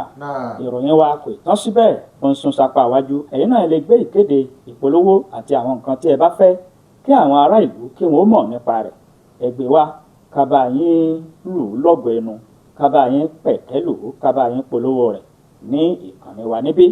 Nínú ìwé ìròyìn Punch ní ìròyìn yìí ti jáde wá o. Ààrẹ Aṣíwájú Bọ́lá Ahmed Tinubu bàbá ṣe ìpàdé alátìlẹ̀kùn mọ́ríṣe pẹ̀lú gómìnà ìpínlẹ̀ Kaduna, Benue àti Cross River ní ilé ìgbé ààrẹ ní ìlú Àbújá. Ààrẹ orílẹ̀-èdè Nàìjíríà Ààrẹ Bọ́lá Ahmed Tinubu lánàá òde yìí ni wọ́n ṣe ìpàdé ọ̀tọ̀ọ̀tọ̀ tó sì jẹ́ wípé wọ́n ti ilẹ̀kùn mọ́rí ṣe ìpàdé ọ̀hún ni o pẹ̀lú àwọn gómìnà mẹ́ta ọ̀tọ̀ọ̀tọ̀, ìyẹn gómìnà ìpínlẹ̀ Kaduna, ìpínlẹ̀ Benue àti ìpínlẹ̀ Cross River. Gẹ́gẹ́ bí ìwé ìròyìn The Nation bó ṣe fi síta, àwọn gómìnà náà ni gómìnà Ọbásanjọ́ títí ìpínlẹ̀ Kaduna, gómìnà Halia títí ìpínlẹ̀ Benue àti Oti títí ìpínlẹ̀ Cross River. Nínú ìpàdé náà ni àwọn oníròyìn wọ́n ń ṣèwádìí káàkiri wípé kí lẹ sọ níbi ìpàdé, ṣùgbọ́n ẹnìkankan kò tí ì sọ̀rọ̀. Nínú ọ̀rọ̀ kan tí ẹnìkan tó kàn sọ̀rọ̀ jáde, ó sọ wípé òun wòye wípé lórí ètò ààbò tí kò fẹsẹ̀ rinlẹ̀ ní àwọn ìpínlẹ̀ yìí, òun ni wọ́n jọ sọ àti ìgbésùmọ̀mí tó fi mọ́ oríṣiríṣi àwọn ìṣẹ̀lẹ̀ ìjínigbé, òun ni òun wòye wípé wọ́n sọ. Ṣùgbọ́n àwọn gómìnà náà nígbà tí àwọn oníwèé ìròyìn tí wọ́n bẹ̀rẹ̀ sí ní bi wọ́n wípé yẹsà kí lẹ sọ nínú ilé, kí lẹ bá ààrẹ sọ, wọ́n kọ̀ wọn ò sọ nǹkan kan o. Ìwé ìròyìn The Nation lódì jáde ẹlẹ́mu kẹ̀yẹ́wò níbẹ̀. nínú ìwé ìròyìn The Nation òun náà lèmi náà ti mú ìròyìn eléyìí níbi tí Ọpẹ́bọlọ̀ tó ti ń rọ ẹgbẹ́ òṣèlú APC ẹ̀ka ti ìpínlẹ̀ Ọ̀ṣun wípé kí wọ́n jẹ́ kí àlàáfíà kó jọba ò lẹ́yìn ètò ìdìbò abẹ́nú eléyìí tí ń peyamọ àti di gómìnà ìpínlẹ̀ Ẹdó àti alága fún ètò ìdìbò abẹ́nú eléyìí tí ó wáyé nínú ẹgbẹ́ òṣèlú APC ní ìpínlẹ̀ Ọ̀ṣun Monday. Ọpẹ́bọlọ̀ òun náà ló ti pè fún ìṣọ̀kan nínú ẹgbẹ́ òṣèlú APC láti gba ipò gómìnà ní ìpínlẹ̀ náà. Nínú ọ̀rọ̀ ilé tó ń sọ nígbà tí wọ́n ń ṣe ìpàdé àwọn ìkànlẹ́ẹ̀kan tí ó mójútó ètò ìdìbò eléyìí tí ó wáyé nílùú Òṣogbo ìyẹn ní ọjọ́ 13 tí ṣe òní òde yìí ní ìpínlẹ̀ Ọ̀ṣun. Òun náà ni wọ́n ti ń sọ̀rọ̀ tí wọ́n sì ń jẹ́ ó di mímọ̀ wípé lákàtà àwọn ẹgbẹ́ òṣèlú APC òun náà ni wọ́n ti ṣetán báyìí láti dìbò láti mọ ẹni tí yóò jáwé olúborí àti dìbò gẹ́gẹ́ bí gómìnà nínú ètò ìdìbò ipò gómìnà ní ọdún 2026. nígbà tó sọ̀rọ̀ gẹ́gẹ́ bí alága fún ètò ìdìbò ọ̀hún níbẹ̀ náà ló ti rọ gbogbo àwọn tó wá láti inú ẹgbẹ́ òṣèlú APC àti àwọn tí wọ́n yàn láti wá dìbò láti wọ́ọ̀dù láti jẹ́ kí ètò ìdìbò ọ̀hún kó lọ ní ìwòrọ̀wọ́ àti ìrọ̀ṣẹ̀ kí wọ́n sì jẹ́ kí ẹgbẹ́ òṣèlú APC kó padà gba ìpínlẹ̀ Ọ̀ṣun. Ó pe gbogbo wọn láti ṣiṣẹ́ papọ̀ yálà bóyá ètò ìdìbò eléyìí tó fẹ́ wálé ní ọjọ́ àbámẹ́ta ọ̀hún bóyá ó gbé ọ́ àbí ò gbé ọ́, ẹ jẹ́ kí a fi ìjọmọlúàbí ká fi ṣe o, nítorí pé ẹgbẹ́ òṣèlú APC ti gbogbo wa ní ìpínlẹ̀ Ọ̀ṣun sì rèé àti ṣetán láti gbà. Ọpẹ́bọlọ̀ òun náà ló sọ̀rọ̀ ìwé ìròyìn The Nation òun náà ni ó sì ti sọ. nínú ìwé ìròyìn Punch ní ìròyìn eléyìí ló ti jáde wá o. gbogbo ìpínlẹ̀ Rivers ni wọ́n dìbò fún ààrẹ Tinubu kí bàbá fọkàn balẹ̀ lọ́dún 2027 gẹ́gẹ́ bí Fubara gẹ́gẹ́ bó ṣe gbé ọ̀rọ̀ ọ̀hún jáde.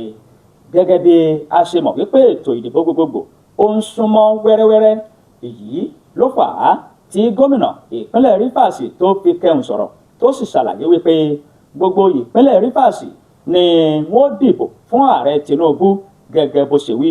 ó sọ ọ̀rọ̀ yìí nígbà tó ń gba káàdì ìdánimọ̀ títí ẹgbẹ́ òṣèlú All Progressives Congress ní ìlú tí wọ́n ti fún ní káàdì náà.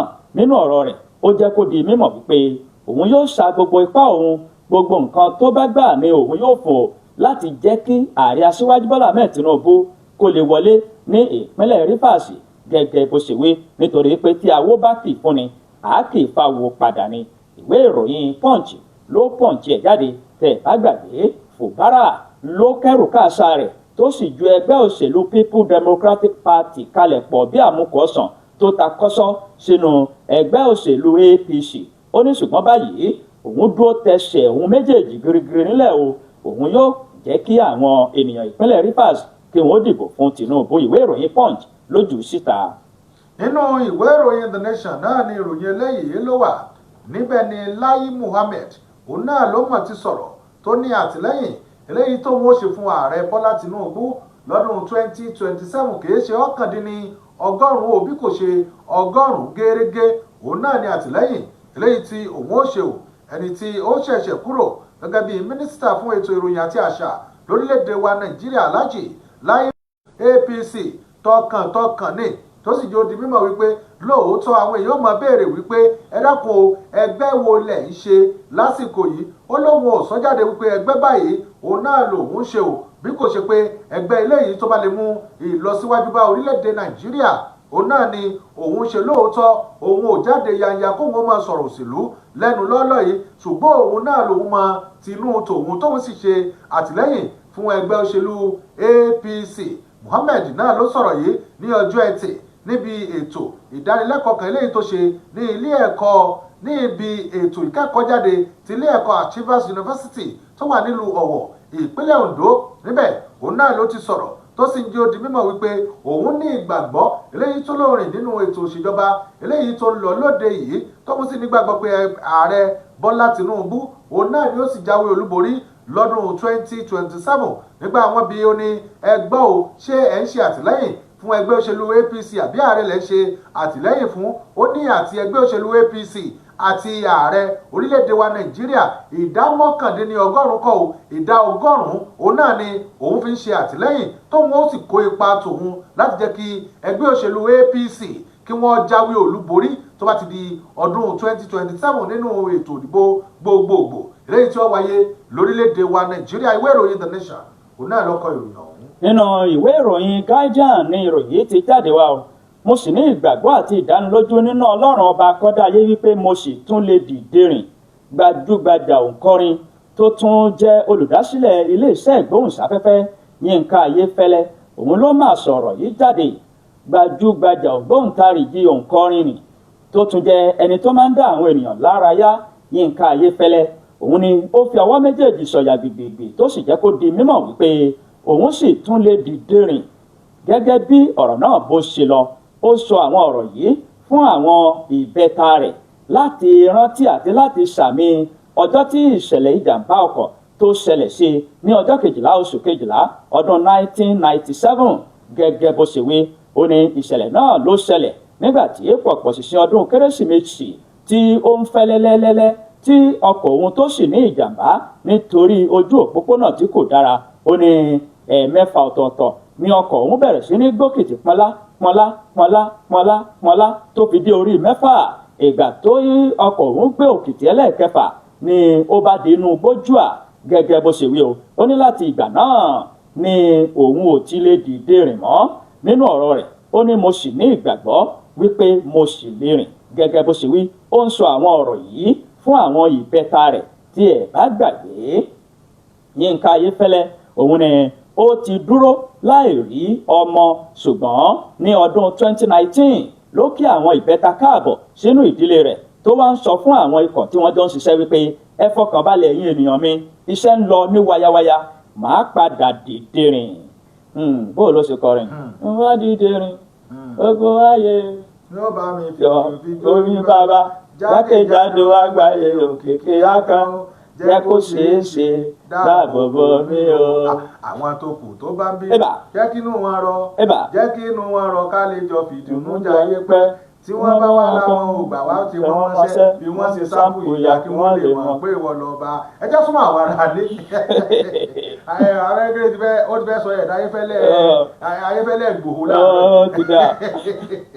07047 àdéṣe àkàṣe eléyìí tí a jẹ́ tí a bá ti gba ìpè tán ẹ bá wa lò ó bẹ̀ láàárọ̀ yìí sókí báyìí náà ni ọbẹ̀ oge 07047 7064 náà lójú òpó tí ẹ̀yin náà fi pè tẹ́ẹ̀fì bá wa dá sí àwọn ìròyìn eléyìí tí a ti kà lọ́lọ́kan òjọ̀kan fún ti tàárọ̀ yìí 07047 7064. ẹ̀lú ẹ káàárọ̀ o. ẹ káàárọ̀ o. níbo ní bàjẹ́ o. àmín. Wálé ọmọ olówó ají láti ají kingdom lókè o. ẹ ṣeun Mr. Wálé ẹ káàárọ̀ sà. lórí ọ̀rọ̀ minister of life tí wọ́n ń bọ́ ní àwọn ilé ẹjọ́ rò pẹ̀lú bàbá wòlíì kẹ́yìn. Ayọ̀délé. tó àwọn tó bá wà láwọn ọkùnrin wọ̀nyí wọ́n máa mọ bó ṣe máa ṣe àwọn ọ̀rọ̀ wọ̀nyí. torí láti pé àṣẹ lóòótọ́ tó àwọn ọlọ́jọ́ ọmọ bọ́rọ̀ owó ṣe jọ àbọ̀ bí wòlíì ṣe ń béèrè owó lọ́wọ́ wọn àgbélébọ́ bó ṣe wà ń dariwo yìí wọ́n máa bọ́gbọ́n ṣe àwọn ọ̀rọ̀ wọ̀nyí àwọn èèyàn wọ́n ní ìdìbò wọ́n fẹ́ di gómìnà wọ́n fẹ́ di àwọn kẹ̀kẹ́ tó ọgbọ́n yẹn wọ́n bọ́gbọ́n ṣe àkóso wájú ọmọ olówó àṣẹ látàrí kìjọ. ẹ ṣeun Mr. Wálé ọmọ olówó àṣẹ 07047 7064 07047 7064 náà ni ojú òpó tí ẹ fi pè ẹ fi dá sí. ẹlú ẹ káàárọ̀. ẹ káàárọ̀ sáà. ẹ káàárọ̀. àpéjọ àníjànúgbò bí ọwọ́. Yes sir. ọ̀rọ̀ bàbá tí wọ́n fẹ́ yáwó lè mí lẹ́wọ̀n fẹ́ sọ sí o bàbá Tinubu àbí ìjọba lápapọ̀ tí wọ́n bá yá owó yìí lò pé wọ́n máa yá bóyá wọ́n ní ìjẹ́ ní bọ́ owó ṣe kó máa kárí gbogbo stéètì pápátá kí gbogbo alẹ́ wọn máa gbádùn orun kankan pé táwọn àtẹ gbèsè àwọn gbogbo alẹ́ láti gbèsè wọ́n yáwó àmọ́ bọ́ńdé lẹ́tọ́ ẹ̀ ṣe àwọn akẹ́ńjìyà àwọn kan jáde yóò da owó ọlọ́wọ́ jẹ wọn láti gbà wọn láti jìnà iléeṣẹ́ yóò sì ní tó lẹ́ o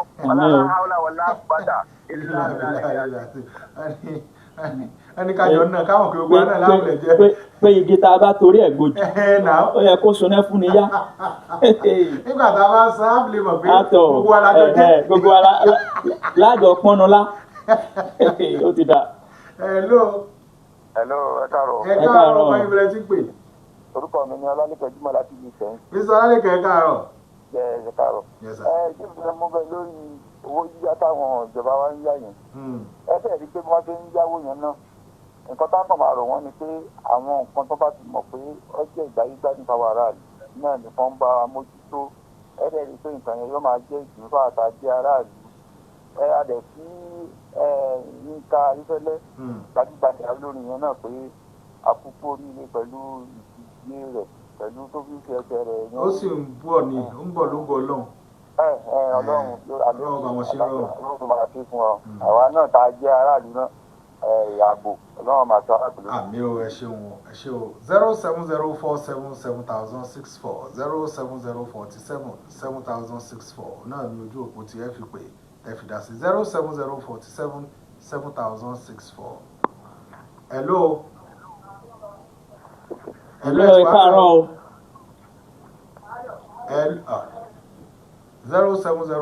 070477064 070477064 náà lójú òkú tẹ́ fi pè. Hello, ẹ káàárọ̀. Pẹ̀lú ambassadọ̀ obi o. Ẹ káàárọ̀ sà. Ẹ kú ojúmọ́ o. Yes, Ẹ sir. káàárọ̀ sà. Àlejò láti ìlú Wèrèlé. Ẹ Ẹ kú káàárọ̀ sà. ojúmọ́. Nǹkan tẹ́mi náà fẹ́ dá sí ni pé lórí ọ̀rọ̀ Yínká Ayéfẹ́lẹ́ ìgbàgbọ́ rẹ̀ ló mú sọ nǹkan tí tó sọ yẹn. Àdẹ̀gbẹ́ lọ́hùn pé kọ́lọ́hùn gbé dìde gbogbo bí ẹnì kọ̀ọ̀kan wá bá kù sí táàrẹ̀ bá ń ṣe wá àti bí dáàmú àti bí dáàmú kọ́lọ́hùn fún wa lálàáfíà Nàìjíríà nígbà yìí ọ̀hún máa ń sọ̀dà. Ẹ ṣe o. Àlejò lówó 070477064 070477064. Hello, ẹ káàárọ̀. Ẹ káàárọ̀ kọ́ ìmọ̀lẹ́ tí ń pè. Ìdáhùn mi ló lẹ̀ láti tẹ̀mí lé. Yes, sir. Àgbọ̀ yín sà. Adúpẹ́ lọ́wọ́ Ọlọ́run fún ti Yínká Ayéfẹ́lẹ́ o. Ọlọ́run jẹ́ mi owó gbèsè o. Àmín o. Gbogbo wa náà ẹ̀mí owó gun àlàáfíà ó ti fẹ́ni kọ̀ọ̀kan wa o. Àmín o. Iléeṣẹ́ tí kò ní jóná o. Àmín Ọlọ́run o. Ó dàbọ̀. Ẹ ṣé o. Lójú òpó ayélujára Amos Adébárẹ̀ wọ́n ń kí wa láàárọ̀ yìí. Bẹ́ẹ̀ ni Ọlánrewájú Kọ́hìndé àwọn náà wọ́n ń kí wa lójú òpó ayélujára. Alákàṣà yìí jẹ́ kú ojúmọ́ o.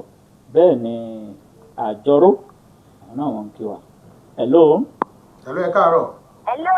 Ẹ káàárọ̀. Apáàrọ̀. Ẹ káàbọ̀, ó kọ́ yín bílẹ̀ tí ń pè. Ẹ kú ètò. Àwọn ló ń ṣètò. Ẹ kú owó ló.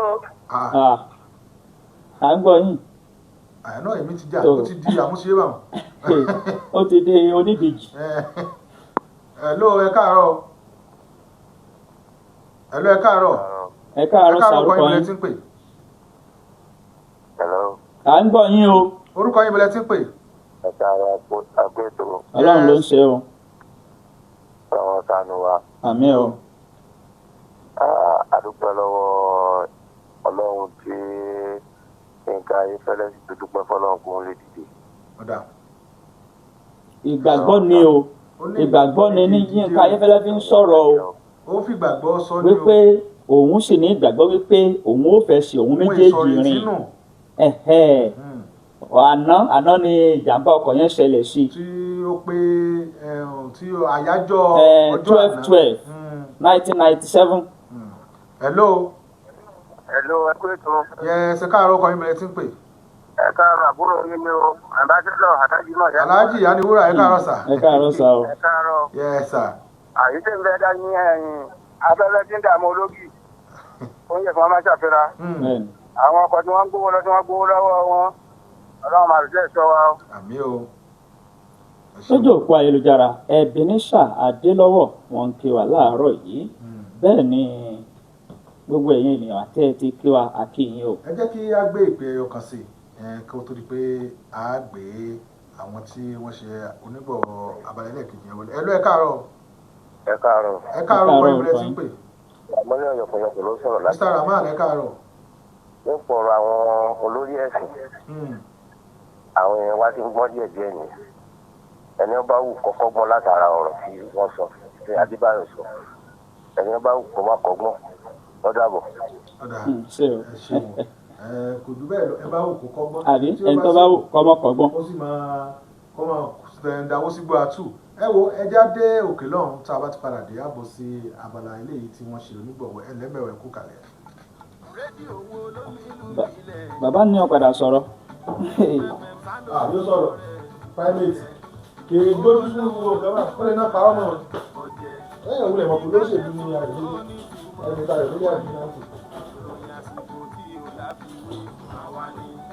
àṣà ẹ̀fẹ̀ ìmọ̀ràn tó àgbà àwa ni eré ìdárayá lóríṣiríṣi àwa ni orin àti ìlú gbòdò tó ṣe gbọ́ létí àwa ni ẹ má borí adẹ́tùwé tàbí òru láyé olókìtì bí ọmọ òsì nìgbò sípẹ́pẹ́m ṣáwá sálọ̀gá ẹgbẹ̀kún tẹ bá polówó ọjà yín ní sípẹ́pẹ́m yìí kó dájú wàràwàrà lọ́jà yín má ta ó kó dájú.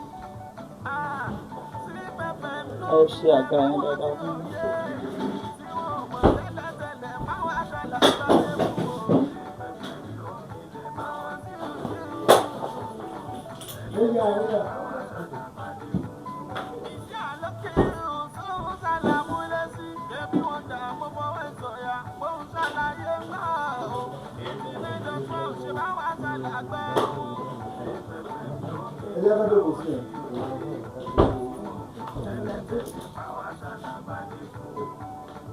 ZipFM 89.1 àwa yàtọ̀ sáwọn rédíò.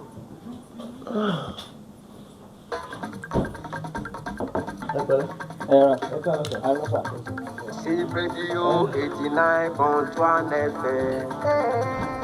Ilé iṣẹ́ rédíò tó gbèrègèdè. Zip Radio 89.1 FM. Ilé iṣẹ́ rédíò tó gbèrègèdè. Ó ń gbilẹ̀ jíjí, ó ń kẹ̀rìírí, ó ń jálálá, ó ń búgbàmù. Ó ń gbilẹ̀ jíjí, ó ń kẹ̀rìírí, ó ń jálálá. Ilé iṣẹ́ rédíò tó gbèrègèdè. Àti orin àti ètò wọn, ọdún máa ló bá dé. Àwọn olùṣètò gbogbo, gbogbo wọn máa ló já bàbá. Ó kún fún ọgbọ́n, ó kún fún ìmọ̀, ó kún fún ẹ̀kọ́ gbogbo. Julius Tebe ló ní kí ẹ máa gbọ́. Ó kún fún ọgbọ́n, ó kún fún ìmọ̀, ó kún fún ẹ̀kọ́ gbogbo. Julius Tebe ló ní kí ẹ máa gbọ́. ZipFM 89.1 àfojúsùn wọn ní ìgbélárugẹ okòòwò. Mi ò ní bọ́ báyìí. Aya mi, èwo tún ni báyìí? Baálé mi, orí fífọ́ àti inú rírun náà ni. Orí fífọ́ ẹ̀wẹ̀, ara yíyún ni tàná. Èwo tún ni torí fífọ́ àti inú rírun báyìí? Bẹ́ẹ̀ ló ti fìgbà kan pariwo pé gbogbo ara rẹ̀ ní kúta ìta yìí. Ẹ wo baálé mi, kó tí ẹ yé mi, àfi bí ìgbà pé èmi ni gbogbo àìsàn ilé ayé yìí ń ṣe. Ọ̀dà kò sí wàhálà, èmi náà ti jáde sọ̀rọ̀ ara mi. Mo dira rẹ wá ni. Ó yá gbà pé ìrora ajẹ́bí idán ni Istijaba Ashifau oil ni wọ́n pè. Ẹ wo ẹ bá mu baálé mi, ẹ ṣàjẹ́ ti ẹ̀ kọ́kọ́ lò náà. Aya mi, báwo wá lára rẹ báyìí? Baálé mi, iṣẹ́ lára mi balẹ̀ wẹ̀sì àfi bí ìgbà pé kinní òun ló fi àìsàn síbẹ̀. Mébí mo sọ fún ọ, Istijaba Ashifau oil lórúkọ rẹ̀. Ajẹ́bí idán àkùnlálá ògùn tó ń wa ìṣẹ́ oríṣiríṣi àìlera ara. Eléyìí tó lè mọ fi ọlá pé bíi ara yíyún, orí fífọ́, kí ara àbẹ́sẹ̀ mọ kúta ìta yìí. Ara ríro, ara yíyún, tẹ́ ẹ má rọpá lọ sí àti bẹ́ẹ̀ bẹ́ẹ̀ lọ. Wo iṣẹ́ rẹ̀ pọ̀ ju owó ẹ̀ lọ. Àjọ NAFDAC fòtẹ̀ ló gbà. Iléeṣẹ́ Istijaba Ashifau Limited ló ń pọn tó ń pin tó ń tà. Olú iléeṣẹ́ wọn kalẹ̀ sí Istijaba House ládojúkọ Dépọ̀ Ultrasound Alálùbọ́sà nílùú Ọ̀yọ́. Tí ẹ̀ka iléeṣẹ́ wọn sì wà ládojúkọ ilé epo Abbas ní Odò Òrì. Agbowó road Èkó ní ìpínlẹ̀ Ọ̀ṣun. Ẹ̀rọ ìbánisọ̀rọ̀ 09032648014. Ẹgbọ́n lẹ́ẹ̀kan sí 09032648014. Àǹfààní wà níléeṣẹ́ wọn fáwọn aláràtúntà tí wọ́n bá fẹ́ máa kó lọ́pọ̀ yanturu. Istijaba Ashifau oil agbógbá àrùn má gbẹ̀jẹ̀ ni. Ìwọ náà dánwò lónìí. Wàá gbà pé Ọlọ́run fẹ́ nìkan ṣe jẹ́ nìkan lọ. Àgọ́ ara tó bá jí pépé ní báwọn dáṣà iṣu àjẹbọ́dúndé. Àgbàdà tó bá gbóná nílé ìtàgbàdo. Àmọ́ o, bílẹ̀ bá ń pò yìí. Tọ́gẹ̀dẹ̀ àgbagbà tó yóò sọmọ rọ̀ gbọ̀dọ̀ bá wa ń so wẹ́wẹ́. Tí àgọ́ ara wa ń fò ní kúfọ̀lá dìde. Tó ìwádìí pàgọ́ ara ń dẹnu kọlẹ̀. Tálàáfíà ara wa ń di fíafíà. Táàkì fọ̀tẹ̀lù pé ó yẹ ní lílo ọmọ ènìyàn láti ra àróró Istijaba Ashifau. Kàn sí wọn ní Istijaba House ní àdójúkọ Dépọ̀ Ultrasound Alálùbọ́sà ní ìlú Ọ̀yọ́. Ẹ̀rọ ìbánisọ̀rọ̀ wọn 09032648014 09032648014. Istijaba Ashifau oil. Ilé-iṣẹ́ Istijaba Ashifau Limited ló ṣe é. Istijaba Ashifau oil dé àlàáfíà dé bá àgọ́ ara rẹ̀. Ẹ káàbọ̀ padà ní gbogbo ibi tí afẹ́fẹ́ ìkànnì yìí tó bá ń fẹ́ dé. Abala eléyìí náà ni abala eléyìí tí iléeṣẹ́ Istijaba tí wọ́n ṣe onígbọ̀wọ́ ẹ̀. Gẹ́gẹ́ bí a ti ṣe kéde ẹ̀ lánàá wípé wọ́n ti wà ní ìlú Òkè-Ò látàrí ìpàtẹ ọjà eléyìí tí wọ́n ń ṣe pẹ̀lú wa ní ìlú Òkè-Ò. Ìpàtẹ ìlera. Ìpàtẹ ìlera náà. Ọ̀sẹ̀ ìlera. Ọ̀sẹ̀ ni ọjọ́ méjì ìlera lápè. rárá àná àtòrí nìkan náà ni wọn kò tí ì pé ọ̀sẹ̀. ọjọ́ méjì ìlera ni ọjọ́ ìlera àwọn ẹni aláṣẹ àti olùdarí iléeṣẹ́ Istijaba wọ́n ti wà nínú okolo pẹ̀lú wa fún ti tàárọ̀ yìí a sì mọ̀ wípé àwọn èèyàn wọ́n yọjú sí wọn ní ibi tí wọ́n ní wọ́n ti ṣe ìpàtẹ ìlera tí wọ́n ṣe ní àná òde yìí àwọn náà wàá fi ẹnu ara wọn wọ́n fi sọ̀rọ̀ báyìí aláṣẹ àti olùdarí iléeṣẹ́ Istijaba wọ́n ti wà ní inú okolo pẹ̀lú wa dókítà ẹ bá kí àwọn aráalé. gbogbo ẹ̀yin aráalé ẹ̀yin yẹn wà nílùú òkè àti agbègbè rẹ̀ àti gbogbo ibi tí kàn ní fẹ́ dé ìlera ẹnìkọ̀ọ̀kan wa ọlọ́run níjó ti fẹ́ afẹ́ àwọn ọlọ́run ó dúró tì wá ọlọ́run á ṣàánú wa orúkọ tèmi ni dókítà Ìyọ́núsími Istijaba tí mo jẹ́ alákòóso iléeṣẹ́ Istijaba Asifaw Limited tí olú iléeṣẹ́ wa wà ní Alálùbọ́sà ní opposite Debo ultrasound Ọ̀yọ́ Aláàfin. náà gẹ́gẹ́ bí àwọn tí wọ́n ṣẹ̀ ń gbọ́ wa fún ìgbà àkọ́kọ́ ẹlòmíì ò gbọ́ wa níjẹta wọn ò gbọ́ wa lánàá fún ẹni tó bá wá gbọ́ wa fún ìgbà àkọ́kọ́ iléeṣẹ́ Istijaba àwọn product wo ló jáde láti iléeṣẹ́ Istijaba. ẹ ṣe olóòtú ní iléeṣẹ́ Istijaba nǹkan méjì la gbé dání iléeṣẹ́ wa a gbé ìlera pípé àti ìdàgbàsókè ọmọnìyàn a gbé dání ìlera pípé àwa ojútùú fún ìlera pàápàá jùlọ tí ń dọ̀pọ̀lọpọ̀ láàmú ká bẹ̀rẹ̀ látòrí hypertension BP so ká bẹ̀rẹ̀ látòrí orí fífọ́ ara títa ara yíyún ẹsẹ̀kẹsẹ̀ mọ kúta ìta tó rọmọ lápá rọmọ lẹ́sẹ̀ tá a túmọ̀ sí stroke àti bẹ́ẹ̀ bẹ́ẹ̀ lọ.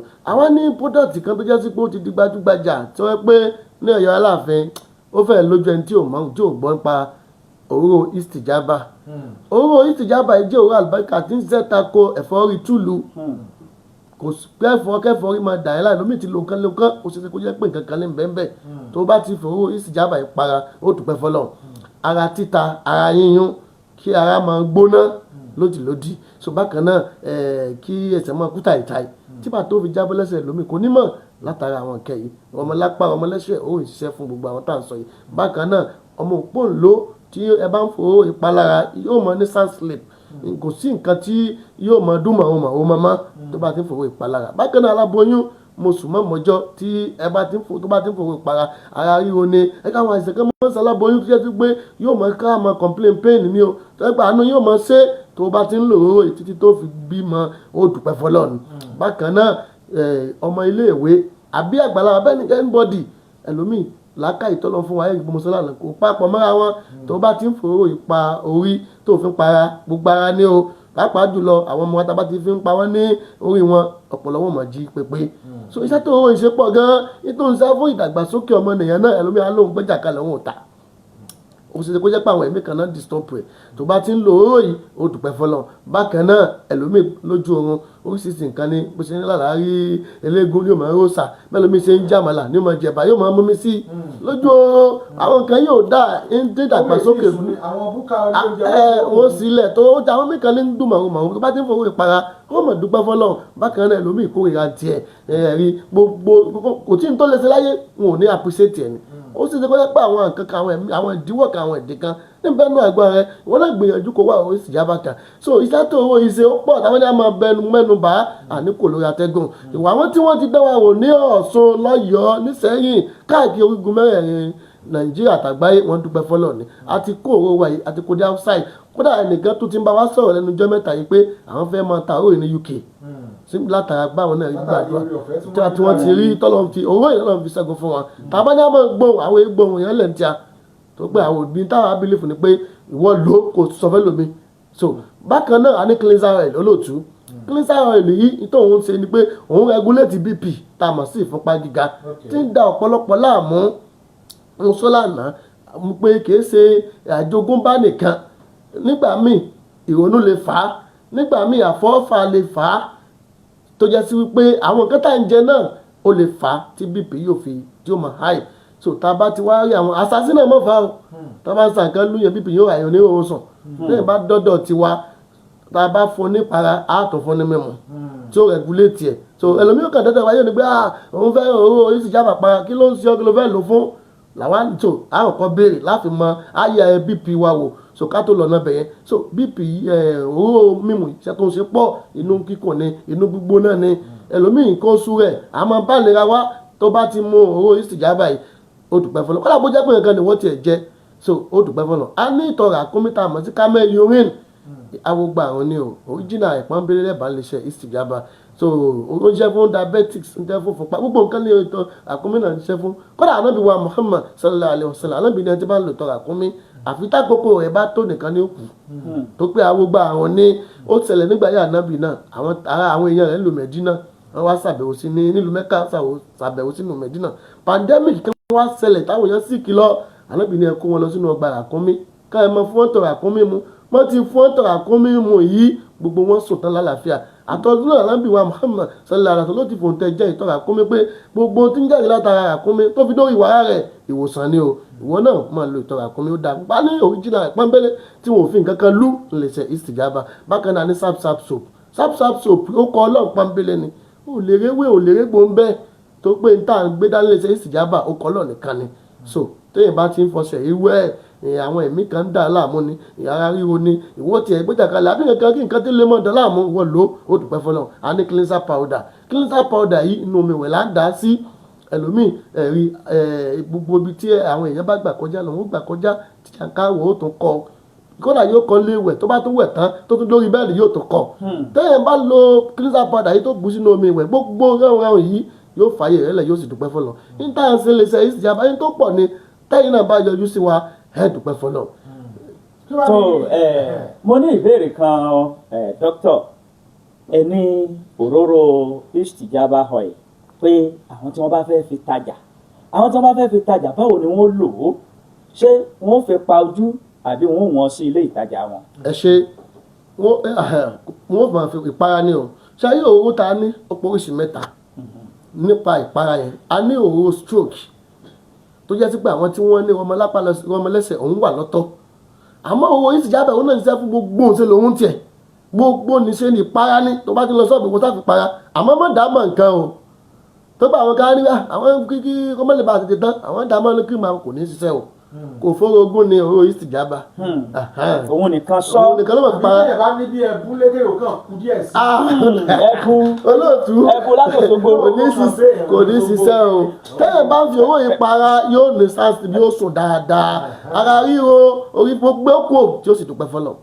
ó tẹ̀mí lọ́rùn bẹ́ẹ̀ ṣe sọ̀rọ̀ débi à ń da nǹkan mọ́ torí ẹ̀yìn gẹ́gẹ́ dídí sọ wípé kì í ṣe nǹkan dúdú òun náà ni ó wà nú ẹ̀ lára àwọn nǹkan tí tó jẹ́ ọkọ̀ ọlọ́run direct from Saudi Arabia òun náà ni àwọn nǹkan tí ó wà ń bẹ̀ fún àǹfààní àwọn eléyìí tí ó bá fẹ́ kàn sí yín ní àsìkò tẹ́ wà ní ìlú òkè òyì àwọn àǹfààní wo wọ́n jẹ.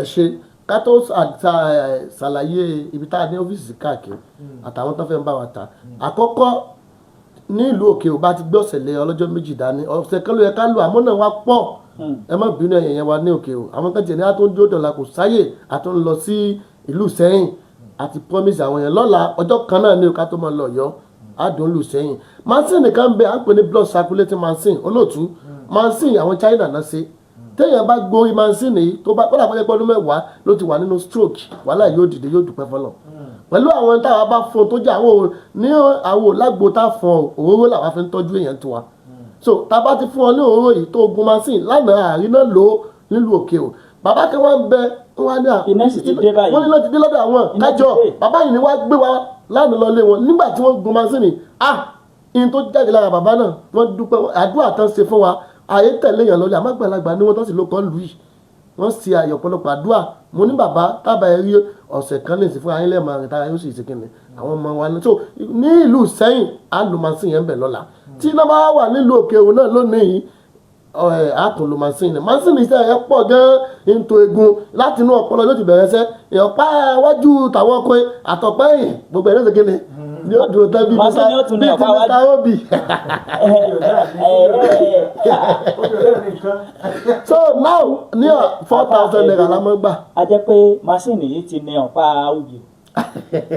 Mo ò tí ì lo ẹ̀yin náà lẹ́ni bíi títí àbí mo ò tí ì lo àwùjọ ló ń bí lẹ́yìn. àsọsẹ́kù ni ó dé. bẹ́ẹ̀ so now 4,000 la máa ń gbà 4,000 yìí á yẹ ìtọ̀ ṣúgà o BP kilo weight wa bó la ṣe lókun sí ẹni tó bá fẹ́ gun mansini èyí tá à ń sọ 3,000 lówó tí ó yàtọ̀ àmọ́ nígbà tá a délẹ̀ ya ògbà afẹ́ káwọn yẹn kọ́kọ́ jẹ jàǹfààní wọn kàn mọ̀ pé bóyá wọ́n là á pa fún wọn àbóòtọ́ àwa nítọ̀ ní 4,250 ní ẹ̀mọ̀ gbogbo àwọn táwọn lánàá wọn lè jẹ́rìí sí tí mo sọ so àmọ́ lónìí tá à ń kú ò tó ní san 2,000 ló san bẹ́ẹ̀ ni kú tó àjọyọ̀ ó gba káàdì ó sì ṣe àyẹ̀wò mẹ́tẹ̀ẹ̀ta yẹn ó ṣe ti ìtọ̀ ṣúgà ó ṣe ti bp ó tún gun èwo là ń pè scale tá a fi mọ bó ṣe ní weight sí tí ló máa wà tó bá fẹ́ tó gun engine blood circulating machine tó gba yóò fi tò 3,000 lọ́tọ̀ o so ọlọ́run ní jó bàjẹ́ so ní òkè iléeṣẹ́ wa olúléeṣẹ́ wa ní alálùbọ́sà níwájú débọ̀ ultrasound ní ọ̀dọ̀ gbogbo nǹkan pọ́dà tá à ń gbé pátá àwọn pálípálí ẹ̀fẹ́ mọ́ gbé ẹ̀fẹ́ mọ́ títà ìbẹ̀lẹ̀ wa a wà ní agbowóodò rí road ní ìlú ọ̀ṣun níwájú elépa bas ẹtì store wa ń bẹ̀ ẹtì ìsìjàmbá store ń bẹ̀ bákan náà nílùú sẹ́yìn a wà ní elégédé street ẹ̀yin ará sẹ́yìn ẹ pàdé wa lọ́la o àfọ̀lálẹ̀ fún yín ẹ pàdé wa ní elégédé street ilé ńlá ẹ̀kúlé ní ọ̀dọ̀ Mr. Lateef Jọlá Taylor ẹ bà wá ń bẹ̀ ní òkè ò báyìí gbogbo tẹ bá fẹ́ mọ̀ra lórí ọ̀dọ̀ wa ẹ lọ sí ọ̀dọ̀ Akéwùsọlá ní rest house ẹ̀yin ará òkè ò ìbẹ̀ wọ́n ti bá wa dò pọ̀ lánàá àti sign agreement wọ́n ti kọjá wa sọ́dọ̀ mo dúpẹ́ lọ́wọ́ yín gan ẹ ṣeun fáǹfààní tẹ fún wa tẹ fi darapọ̀ mọ́ wa so ní rest house lẹ́gbẹ̀ẹ́ ọ́fíìsì àwọn àmọ̀tẹ́kùn so a ti já ọjà wa síbẹ̀ lánàá ọ̀dà Akéwùsọlá àwọn òwà ìpara ní mímu ní gbogbo ẹ̀ ìtọ́ra ẹ̀ bá ń bẹ̀ rẹ̀gẹ̀dẹ̀ lọ́dọ̀ Akéwùsọlá ní òkè òtá wà yìí bákan náà gbogbo ẹ̀yin tá wá ń pè wá káàkiri nígànnà ni ìgangan kọlù ń pọ̀ mo gbé fún iléeṣẹ́ rédíò yìí o mo gbé fún yẹn lọ́wọ́ níjó bàjẹ́ iléeṣẹ́ yìí ò ní jóná ẹni tó dálẹ̀ àtẹ̀yìntẹ̀ ní sẹ́ńbẹ̀ náà inú ò ní jóná o ọlọ́run ó jẹ́ inú ọmọ ga sí i gbogbo ẹni tábà tó fẹ́ bá wa dòwò pọ̀ ẹ dákun iléeṣẹ́ wa ní òkè èhò sọ́nà ọ́fíìsì wa ní òkè ògùn Ìsẹ́yìn ni a fẹ́ gbé sí àdèmá sí ní January so gbogbo ibi tó bá kù lẹ́yìn kẹrin bá wà tá àlèwà gba àwọn olùtẹ̀ ń dákun o àmọ́ tẹ bá fẹ́ darapọ̀ mọ́ wa ó gba fọ́ọ̀mù pẹ̀lú 5,000 naira. tó o bá fẹ́ máa bá wọn tajà. bẹ́ẹ̀ ni a gba gbogbo information ẹ̀ lẹ́yìn ìgbà náà sọ owó tó san ó tún wá ra nǹkan 10,000 olóòtú tó bá wá ta nǹkan 10,000 yẹn á fún ọ ní nǹkan 20,000 ó di mélòó láti fi dá lóko. àwọ̀ irọ́ nǹkan 10,000 ló rà. láti fi kọ́kọ́ bẹ̀rẹ̀. irọ́ òun ò kọ́ lọ làwùsá ní tó ṣe ọ́ rí. yóò lò fúnra rẹ̀. lọ́lọ́ ní tó fẹ́ mọ ta tó fẹ́ mọ ìròyìn àfọ̀ nìkan mẹ́ta àfọ̀ nípara àfọ̀ ní mímu àfọ̀ nítọ̀rà wá lọ lò ó tó bá ti á lò ó mọ tó sọ fáwọn èèyàn tó fẹ́ mọ tà á fún pé ìtàn polówó yìí òótọ́ ni o tó bá nǹkan 10,000 ó wà bú ọ ní 10,000 sí àmọ́ 5,000 naira ló rẹ́gísítà á wàá sọ kì í ṣe pé àwọn ẹgbẹ́jà fún yàn pé ẹgbẹ́ wa ká mọ báyìí tà á mọ̀ sọ irọ́ complain wa ó sanwó sí iléeṣẹ́ wa láàmú á fi gbé ọjà fún ọ àmọ́ àǹfààní torí ni pé gbogbo á gbé program kankan láìpẹ́ iléeṣẹ́ yìí gbogbo ibi tẹ́tà ó jẹ́ láti mọ̀ tà á ni wọ́n mọ̀ dákọ̀ rẹ̀ lẹ́ẹ̀mejì lọ́sẹ̀ inshallah abudulayi. àlàyé ó ti kún lẹ́kùn kẹ́kẹ́ bá wọn láti àárọ̀ tẹ́ bá ti wá wà ń bẹ̀ báyìí àmọ́ fáwọn èèyàn ti wà ń bẹ̀ torí wọ́n ti ń pè gan kó tó di pé wọnú stúdíò pé àwọn ti wà ń bẹ̀ aago mélòó òun náà ni ẹ kásẹ̀ lẹ̀ lónìí nítorí ìrìn àjò tẹ́ fẹ́ rìn. olóòtú aago mẹ́ta ni gbogbo wọn tó fẹ́ rí èmi dókítà lẹ́nì 3 o'clock tó wà ti kọjá ìṣẹ́jú kan a ti padà ọ̀dọ̀ Akínsọ́lá lókùn tó ti bọ̀ lọ rà bá. níbo ló wà ní àwọn èèyàn ó ti.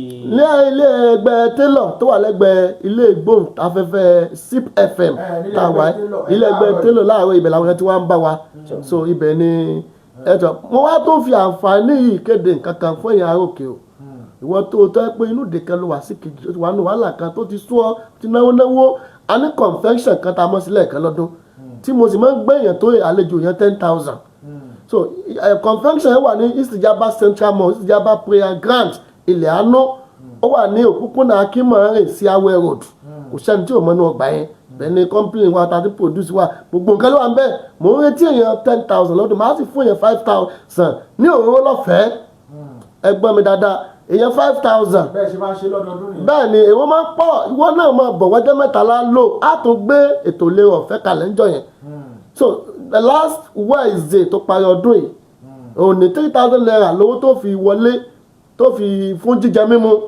ẹgbẹ̀rún mẹ́ta àwọn gbogbo tó bá fẹ́ jẹ máa bọ̀ wá àwọn yẹn tó ń donate fún wa. lẹ́yìn ẹgbẹ̀rún mẹ́ta. bẹ́ẹ̀ ni wọ́n yẹn tó bá tún fẹ́ máa bọ̀ ọjọ́ mẹ́ta ètò ààbò wà ààyè gbogbo tẹ bá gbá mọ́tò ní everything gbogbo ẹ̀ wà standby ní ọ̀sẹ̀ tó parí ọdún yìí wọ́n á fi ọjọ́ mẹ́ta wọ́n fi bọ́ lọ́wọ́ bàrẹ̀ sọ̀rọ̀ àyẹn lọ́fìlà ń bẹ̀ ni o a sì ṣe wá sí abáwá sọ̀rọ̀ pàápàá jùlọ àwọn tá à ń gbé dání kí ló bó ṣe jẹ́ kókó láti ní àwọn product yẹn gbogbo ẹ̀ náà ni àwọn dókítà bá wa sọ.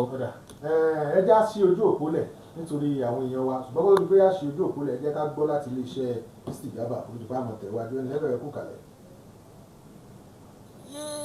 orí mi ò tẹ́mi mi ò ní gbọ́ báyìí. aya mi ewo tún ni báyìí. baálé mi orí fífọ́ àti nínú rìn náà ni. orí fífọ́ ẹ̀wẹ̀ ara yíyan ni tàná ewo tún ni torí fífọ́ àti nínú rìn báyìí bẹ́ẹ̀ ló ti fìgbà kan pariwo pé gbogbo ara rẹ̀ ní kúta ìta yìí. ẹ wo baálé mi kó tí ẹ yé mi àfi bí ìgbà pé èmi ni gbogbo àìsàn ilé ayé yìí ṣe. ọ̀dà kò sí wàhálà èmi náà ti jáde sọ̀rọ̀ ara mi mo tira rẹ wá ni ó yá gbà pé ìrora ajẹ́bí ìdán ni istijaba àṣìfà oil ni wọ́n pè. ẹ wo bá mú baálé mi ẹsẹ̀ àjẹntì ẹ̀kọ́kọ́ lò náà. aya mi bẹ́ẹ̀ wà lára rẹ báyìí. baálé mi iṣẹ́ lára mi balẹ̀ wẹ̀ sí àfi bí ìgbà pé kí ní òun ló fi àìsàn síbẹ̀. lẹ́bí mo sọ fún ọ istijaba àṣìfà oil lórúkọ rẹ̀ ajẹ́bí ìdán àkùnlálà òkú tó Èsì wà yìí ìṣẹ́ gan ò fẹ́ mọ́. ara eléyìí tó lè mọ fi ọlá Ah, eléyìí kò fẹ́ dáadáa mọ́. Bàbá tó kọjá yàtọ̀ sí eléyìí wá sí náà ló tó máa ń ṣe dáadáa. iṣẹ́ rẹ̀ pọ̀ jù wẹ̀ lọ. àjọ NAFDAC fòtẹ̀ ló gbà iléeṣẹ́ istijaba àṣìfà limited ló ń pọn tó ń pin tó ń ta olú iléeṣẹ́ wọn kalẹ̀ sí istijaba house ládojúkọ dépọ̀ ultrasound alálùbọ́sà nílùú ọ̀yọ́ tí ẹ̀ka iléeṣẹ́ wọn sì wà ládojúkọ ilé epo Abbas ní odò òrì agbowó road ìwó ní ìpínlẹ̀ ọ̀ṣun ẹ̀rọ ìbánisọ̀rọ̀ wọn ni 09032648014 ẹgbọ́n lẹ́ẹ̀kan sí 09032648014 àǹfààní wà iléeṣẹ́ wọn fáwọn alára tuntun tí wọ́n bá fẹ́ máa kó lọ́pọ̀ yanturu istijaba àṣìfà oil agbógbá àrùn má gbẹ̀jẹ̀ ni ìwọ náà dẹ̀wò lónìí wàá gbà pé ọlọ́run fẹ́ nìkan ṣe jẹ́ nìkan lọ. àgọ́ ara tó bá jí pépé ní báwọn dáṣà iṣu àjẹbọ́dúdé àgbàdà tó bá gbóná nílé ìtàgbàdo àmọ́ o nílẹ̀ bá ń pò yọ́gẹ̀dẹ̀ àgbàgbà tó yóò sọ ọmọ rẹ̀ gbọ̀dọ̀ bá wa ń so wẹ́wẹ́ tí àgọ́ ara wa ń fò ní kúfọ̀lá dìde tó ìwádìí pàgọ́ ara ń gbẹ̀rù kalẹ̀ kálàáfíà ara wa ń dìde istijaba àsìfáwọ̀ oil ní kí o wá kàn istijaba àsìfáwọ̀ oil ní yóò gba àgọ́ ara rẹ̀ lọ́wọ́ ẹ̀fọ́rí ìtúlù gbogbo ẹ̀rọ òrosùn ọwọ́ àtẹsẹ̀ tó ń kúta ìta ara ríro ara títa òun kára ó máa yún ni tàbí èyí yòówù wa ìlera tágọ́ ara rẹ̀ bá ń dojú kọ iṣẹ́ ńlá tó ń ṣe lágọ̀ọ́ ara pọ̀ ju iye owó tàbí ń tà á lọ istijaba àsìfáwọ̀ oil ó wà lárọ̀ọ́wọ́tò rẹ̀ iléeṣẹ́ NAFDAC fòǹtẹ̀lú pé ó yẹ ní lílo ọmọ ènìyàn láti ra òróró istijaba àsìfáwọ̀ kàn sí wọn ní istijaba house ní àdójúkọ débọ̀ ultrasound alálùbọ́sà ní ìlú ọ̀yọ́ ẹ̀rọ ìbánisọ̀rọ̀ wọn 09032648014 09032648014 istijaba àsìfáwọ̀ oil iléeṣẹ́ istijaba àsìfáwọ̀ limited ló ṣe é istijaba àsìfáwọ̀ oil dé àlàáfíà bá àgọ́ ara rẹ̀. 070477064 tẹ́ ẹ bá ní ìbéèrè ilé ìtẹ́ fẹ́ bí dókítà ó rí i pé wọ́n pè nọ́mbà wọn 070. tàbí ẹ̀yin tí ẹ ti lórí. ẹ ti kàn sí wọn àbẹ́ ẹ ti lórí aráwọ̀ èèyàn náà tó jẹ́rìí ní àná àbẹ́yìn tẹ́ ẹ kàn sí wọn ní àná tí ẹ̀yin náà tẹ́ ẹ sì ti rí ẹ̀rí jẹ́ ní àtàrà rẹ̀ àbí bí wọ́n ṣe sí yín nígbà tẹ́ ẹ débẹ̀ ara àwọn tó ṣe kókó náà nìyẹn. bẹ́ẹ̀ hello. hello ló ṣe gbé òpó yìí wọ́n mà ṣe báyìí 07047707064 07047707064. hello ojú òpó yìí ọ̀tọ̀ o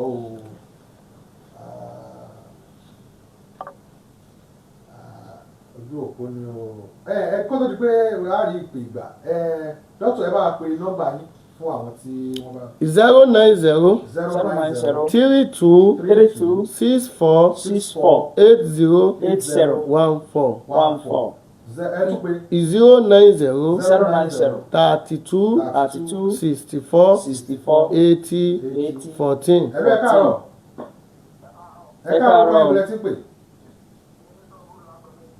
náà àgbẹ̀ mi sàgbé ilé.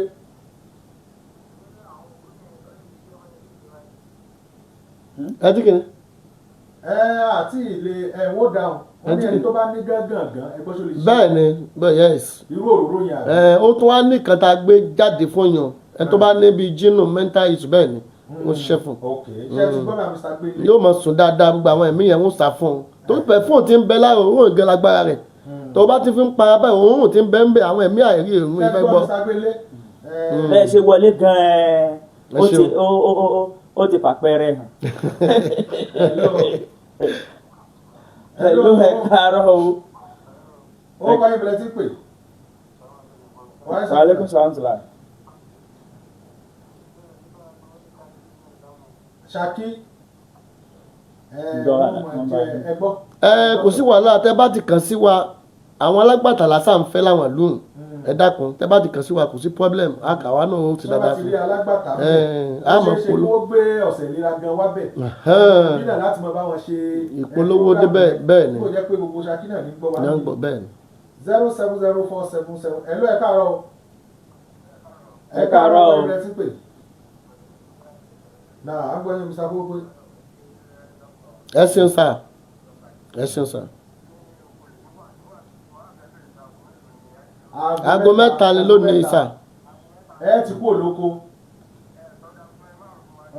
irọ́ ayé mi alẹ́ o ẹ dákan. ẹ pè lánàá náà ẹ sọ pé ẹwà kí ló dé ẹwà lánàá wọ́n ní àwọn ò fẹ́ rìnrìn alẹ́ wọ́n jọ ìbíbi inú ìbílẹ̀ travel alẹ́. ìrìn alẹ́ ò dáa. hello ẹ káàárọ̀ pẹ̀lú ẹ ti pè náà yes ó kọ́ yín láti gbòó. yes àwọn ìsà ìbéèrè yìí.